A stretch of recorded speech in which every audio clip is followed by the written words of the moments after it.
Hello and welcome and welcome and hello, good evening. Guys, I know I angered some of you by talking about some penny stocks last night. Honestly, it's just a little bit of boredom, just having a bit of fun. But we have the last of this giant monsoonal Pineapple Express rainstorm just battering us down here in beautiful, stormy Southern California. Oh my God, it's 10:10 p.m. It's 2/7/2024. Let me hit you guys with a Topper time check. It's 10:10 p.m. It's 10 minutes past the top of the hour, 20 minutes to the bottom of the hour.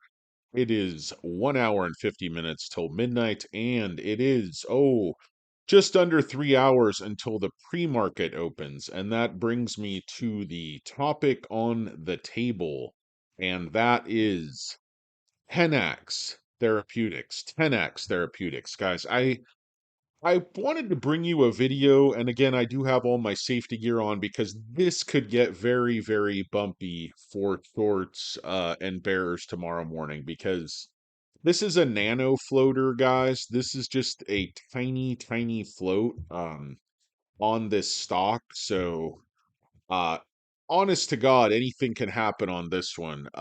We got Six Kings here. Hello. We got Roshan Lama. Guys, absolutely safety first. Because I'm among friends, I'm going to go ahead and remove my helmet, and because I am sitting down in the confines of my own bunker, I feel somewhat safe. No safer than usual, but I'm going to go ahead and remove the helmet because, you know, one of the only good features I have is this beautiful phony tail, these gorgeous locks. They give me my super stock powers, my super penny stock powers. But guys, again, I brought you three penny stocks that I own. One that has just been absolutely terrible, which was JAGX, which is the poop stock. I would absolutely recommend you gouge your own eyes out with an ice pick before you buy that stock. I would recommend that I don't know. There's very few things I would recommend less than buying JAGX. It's just been I know they have important readout coming supposedly, but that readout was supposed to come around Thanksgiving and never came. So I said, that's one of those ones like I don't want to sell it because my shares have gone down so much. It's like there's really no point unless I need to I had a small, it's a relatively small position. That's another thing people are like, "Oh, you're crazy to invest in these." Guys, what I would do if you enjoy penny stocks, if you enjoy trying to pick them, just allocate like, 2% of your portfolio or 3% of your portfolio, something like that, like definitely not over 5%. Unless you're just a madman and you really, really know what you're doing and you really are successful, at least more so than myself at picking these things out. But guys, today I want to talk to you about Tenax Thera. Of course, their drug is Levosamendan. The CEO is Chris Giordano. Dr. Stuart Rich is the medical officer over there. They have a really good team that I went over in my live stream yesterday. But the other drug I talked was UBX, the other company, their UBX 1325. That was on the other end of the spectrum from Jaguar. They've had good management. Their CEO, I always mess up his name, Anner Van Gogh, like he has good fiscal management. They have a strong cash runway. They cut costs. They have a plan to get through the next year and a half. And then kind of that tweener was 10x because this thing's been absolutely horrible.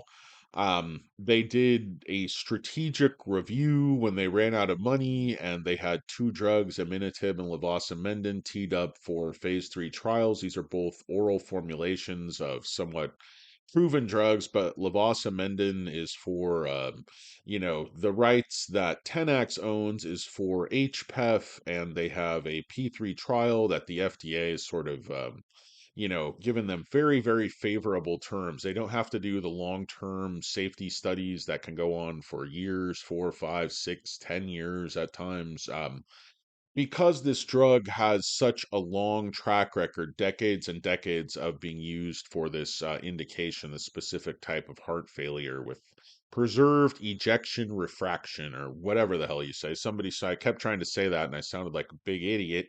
I'm wearing an orange vest. I'm not going hunting, so draw your own conclusions. But HPEF. Anyway, they were granted another patent pre-market, yes, I guess, and the um the whatchamacallit, the stock traded 9.4 million shares. Now keep in mind that the float on this thing is only 350,000 because they just underwent an 80 for 1 stock split. So you could imagine you know, hey, how's it going, Lisa? Good to see you. Guys, I know there's very few people here. I know it's late. I didn't give Not a Lurker any warning on this one because, again, he should be sleeping and hopefully his dog doesn't wake him up. Marcus, how you doing, Marcus? Good to see you. But guys, so this thing traded 9.4 million shares, and there's only 340,000 some in the free float. So traded every single share like almost 30 times. And then today, again, 2.25 million shares traded. And then after hours, you just have this big sell off.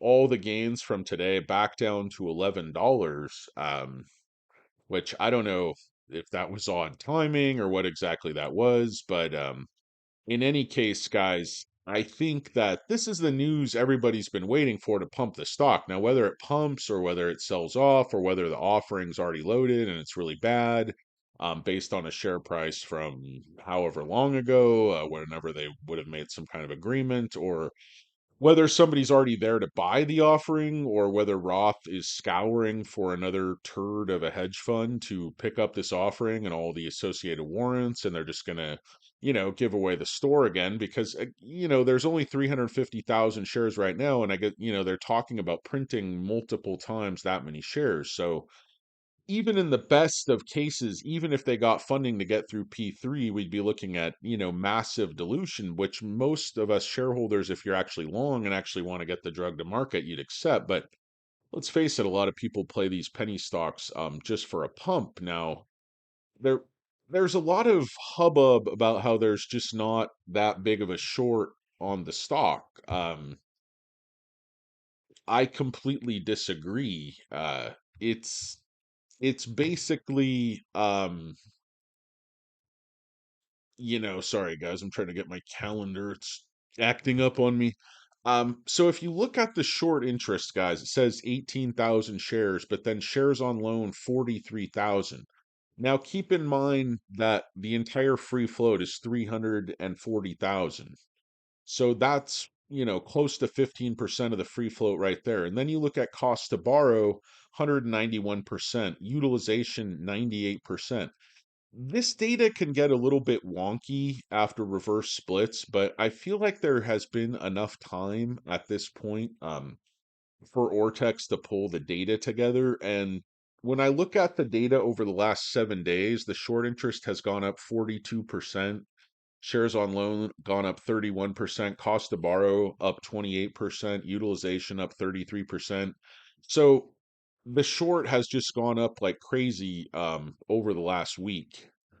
And that might have been very bad timing because there's almost no shares actually floating around there. Like my theory on what these short long hedge funds do when they bought this offering at 70 cents with all the associated free shares from the warrants, um my theory with what they do is they just lock up as many shares as they can. So even though after this split it looks like the free float is like 340,000. What if certain parties are locking up hundreds of thousands of shares and the real free float that might trade tomorrow might only be 40 or 50,000 shares or 100,000 shares? And if they pump this on news, I'm already looking at the wire, guys, and I'm already seeing this thing go out over different wires. I've already seen like 10 articles pop up on it. So this could be the pump. Now, corresponding to this short end, of course, yes, they're borrowing a little bit every day.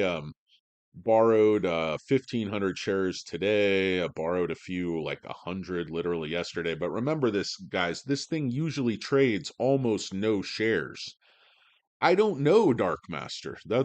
I remember you. Why indeed? It's not a huge short, 18,000 shares, but why are they borrowing 45,000 shares? why is cost to borrow so damn high? Either. Like, why would you short a stock that's already almost functionally at a market cap of zero, particularly one that has assets that have some value?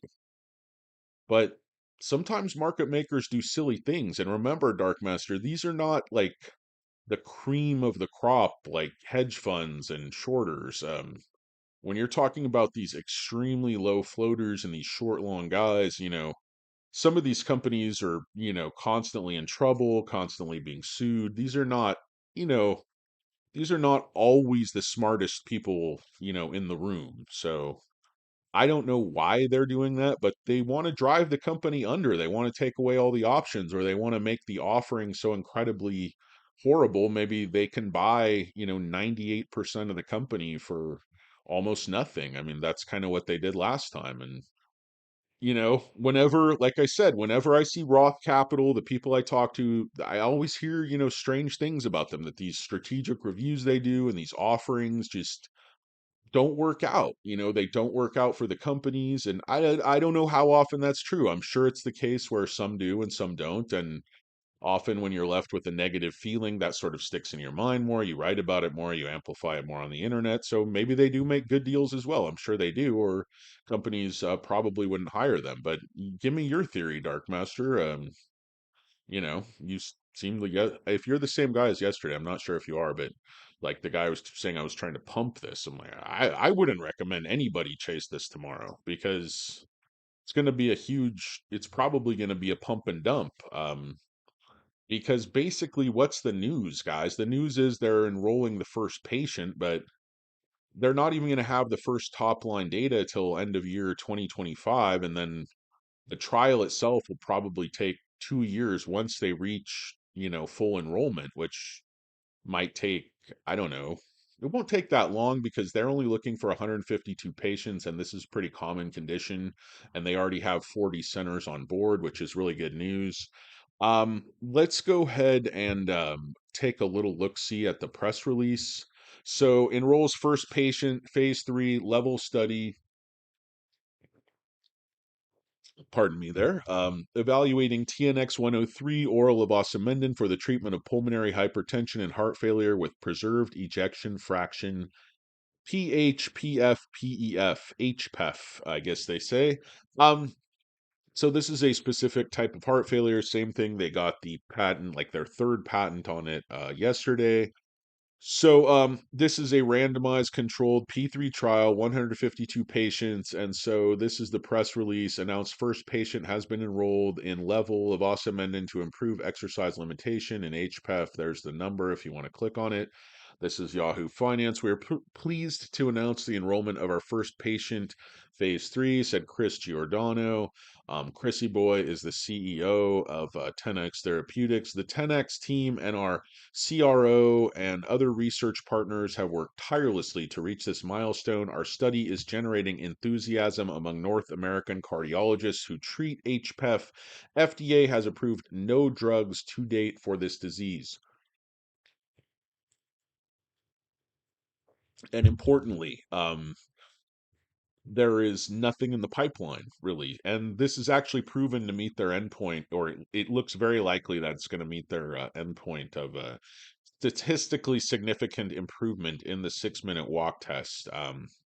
Because this drug's been, again, it's been proven for this condition, it's been proven to improve it for decades. And Orion used this, they're a Finnish company, they use this all through Europe or through like half of Europe. They sold several hundred million, like 200 to 300 million euros per year at one point, just with the IV indication. So that's why the FDA isn't making them do the long-term safety studies. Okay, so as previously disclosed, FDA does not require TENX to conduct long-term cardiovascular outcome trials in this population, significantly reducing the cost and time for the registration of TNX 103. The extent, remember, guys, most trials they have to do extensive safety studies just to prove this thing isn't going to harm people over the long haul. And with this drug, they already know that. So the The extensive levosimendan patent estate includes protections through at least 2040 of all therapeutic doses of the proprietary oral formulation TNX 103 being evaluated in level as well as IV and subcutaneous formulations in patients with HPEF. We believe this positions Tenax and potential strategic partners. Strategic partners, are you out there? Is anybody out there? I don't know what management's been doing other than just sitting around in their virtual office with their virtual thumbs up their virtual butts for the last couple of years, but hopefully they've been working and we just don't know about it. I have to believe that because they have a really good team, and you can only sit around with your thumb up your butt so long until you get bored. Trust me, I know. So we believe this positions 10x and potential strategic partners to maximize the commercial potential of this unique first-in-class therapy. We are thrilled to be working with some of the largest, most prestigious cardiovascular research institutes in North America, if not the world, said Stuart Rich, MD, Chief Medical Officer of 10x Therapeutics. 9 of the 10 investigators who randomized patients in our previous levosimendan study at sites like Mayo, Harvard, Northwestern have agreed to enroll patients in Level. And I think it speaks to the quality of this drug and, Stuart Rich and the other doctors, Declan Dugan, their team that Mayo, Harvard, Northwestern, and these other sites are back on board. This reflects a growing interest among these academic medical experts in the novel mechanism of action of levosimendan, a new approach to this disease. So it's going to be two prongs to the phase 3. We'll evaluate TNX 103 of oral, and we already go through this, hypertension, heart failure with preserved ejection fraction. The level study will evaluate 6-minute walking distance. This is key. This is the endpoint they wanted. As the primary endpoint, will enroll a total of 152 patients.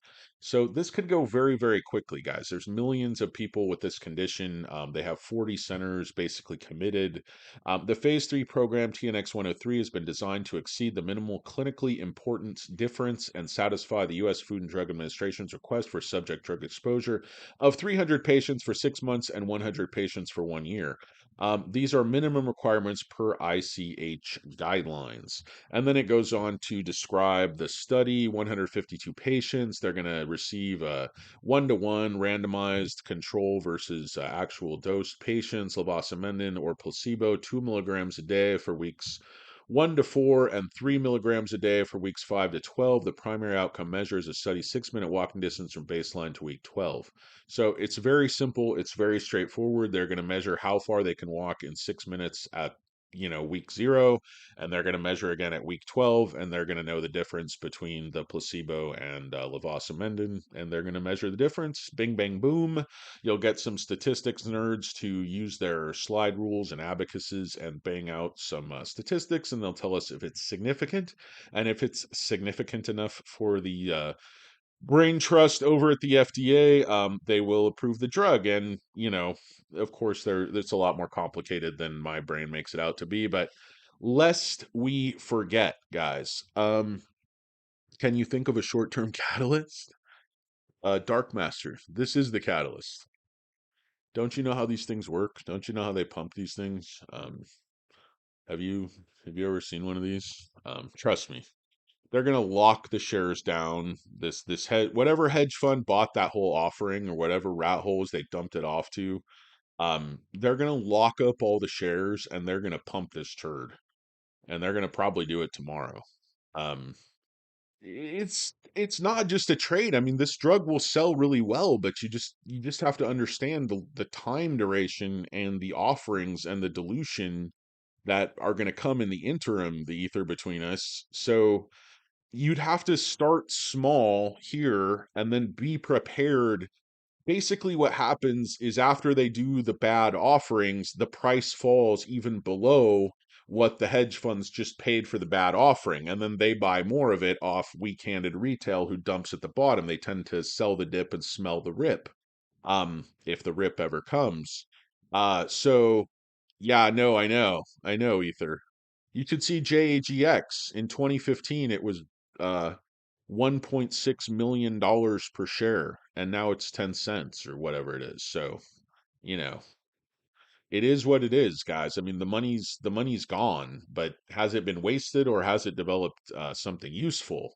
In the case of this company, I think levosimendan, it's not even a question. It's a very, very legitimate drug, and there's no other drugs for this, and it's going to sell.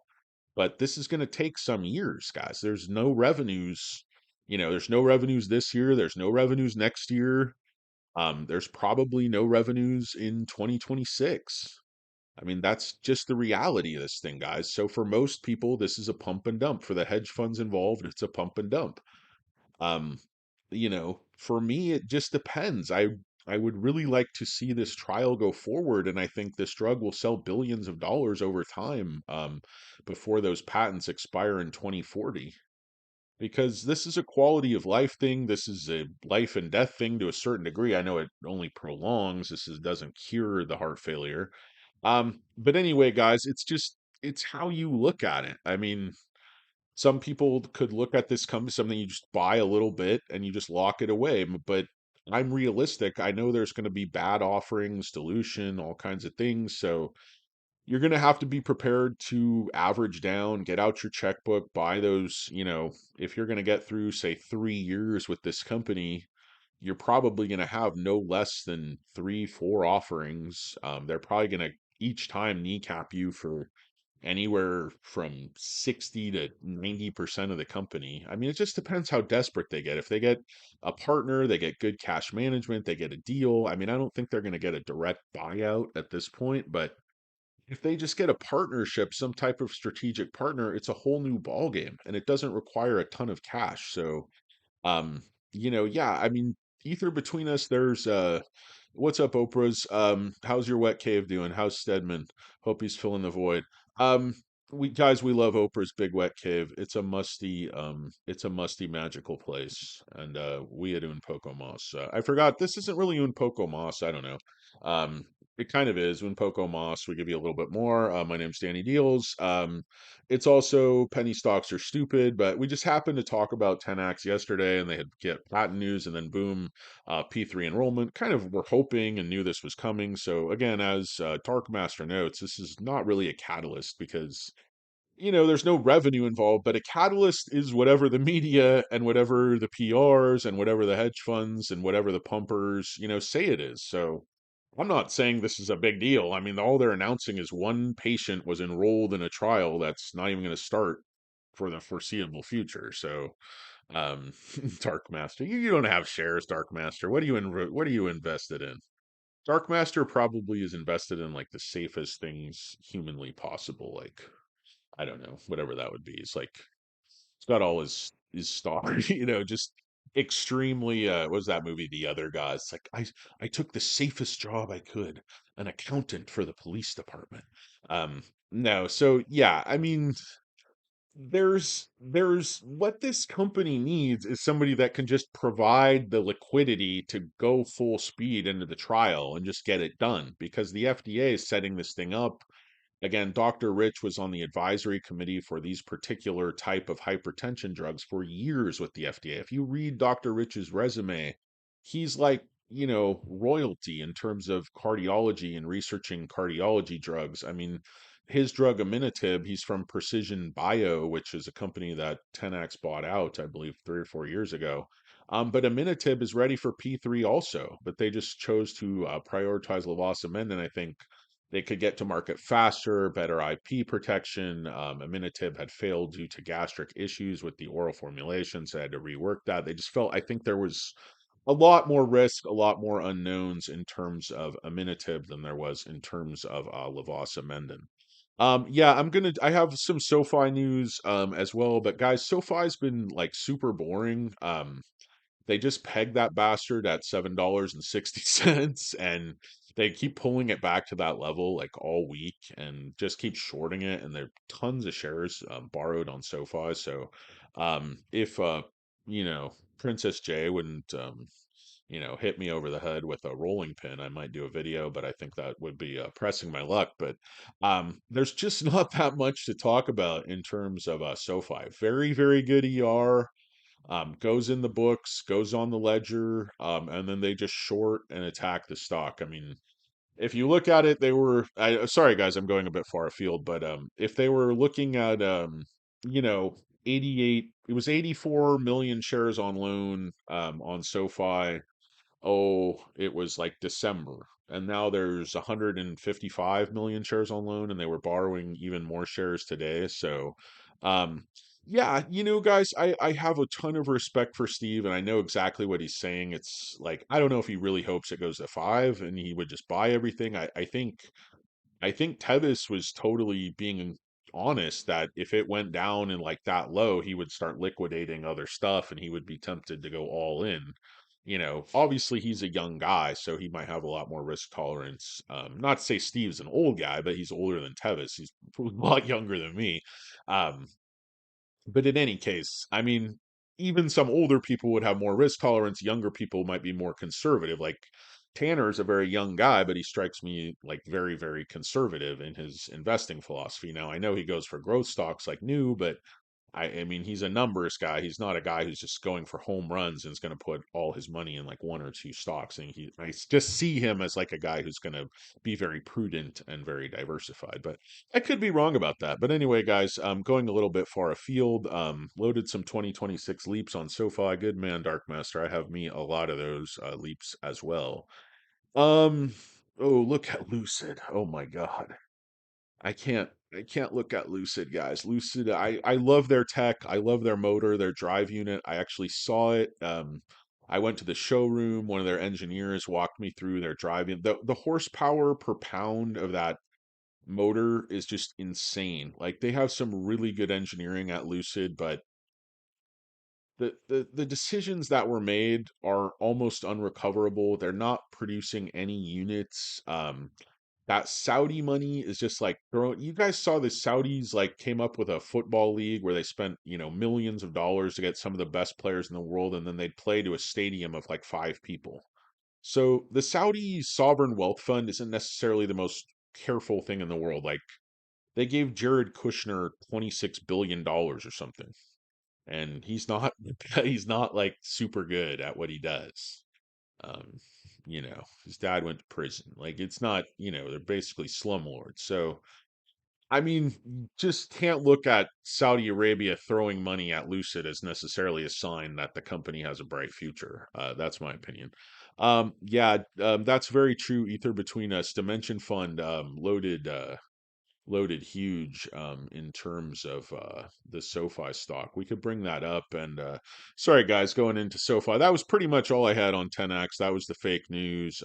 I think this thing could absolutely pump extremely, extremely hard tomorrow, and it will come down even harder. I mean, so if you were stupid enough to buy shares, you might think of getting ready to sell them tomorrow if this thing pumps, because again, its revenues are years away. And unless you plan to hold this through years and buy the offerings, you might be wise to get your money out. You'd be wiser to never even put your money in the first place. But anyway, yeah, Saudi money goes on forever, guys. I mean, they're not going to run out of oil for like 100 years. So um, yeah, Dimension Fund loaded a huge position. Fidelity has like 70 million shares. I mean, BlackRock has, I don't know, 40 some million shares now. So, um, the notion that SoFi doesn't have any institutional investors, and if sorry guys to run this 10x video into SoFi, I got to get off this live stream, but if you take a look at SoFi and you look at the actual owners and the filings that are coming in, um, this is exactly what we want to see. If you scroll down, you saw Vanguard up there, but this is the buy he's talking about, Dimension Fund. It was actually 3.9 million shares. That was filed on 2/7, and that was in the Stock Goats video if you want to check that out. But if you look at these guys, there is just a massive look at all these filings on 2/7. Now there's a couple sells in here. You'll see the red ones, you'll see the negatives, like Swiss National Bank sold a few.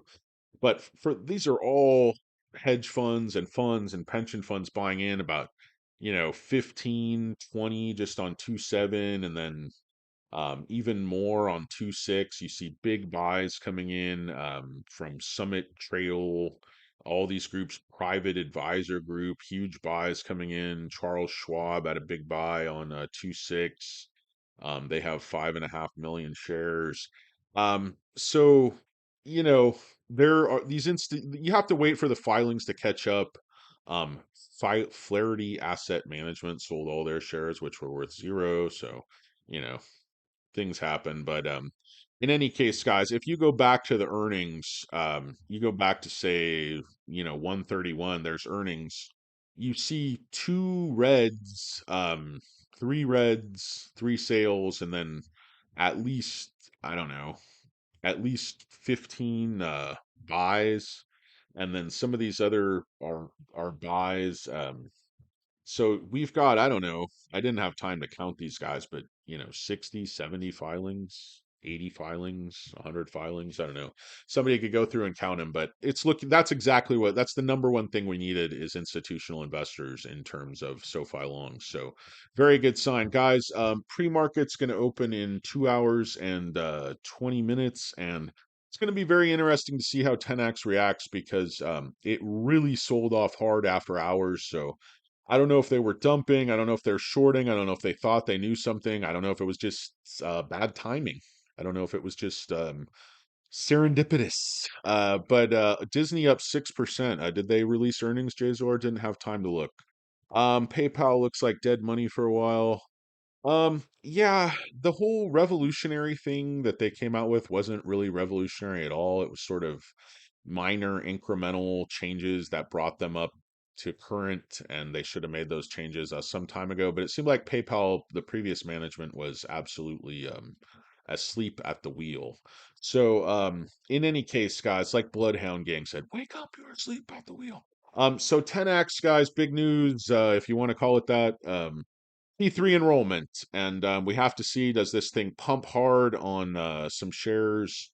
ARM ripped, Nvidia rip again. God, man, Nvidia is like that movie, The Never Ending Story. The stock just keeps going up and up and up, no matter what they do. But guys, it's 10x, TENX, it's SoFi, SOFI, it's Danny, DANNY, it's Un Poco Mas. You can spell it out for yourself. I don't really care. Hope you guys have a wonderful night, and we'll talk to you soon. Thanks for watching. Some out.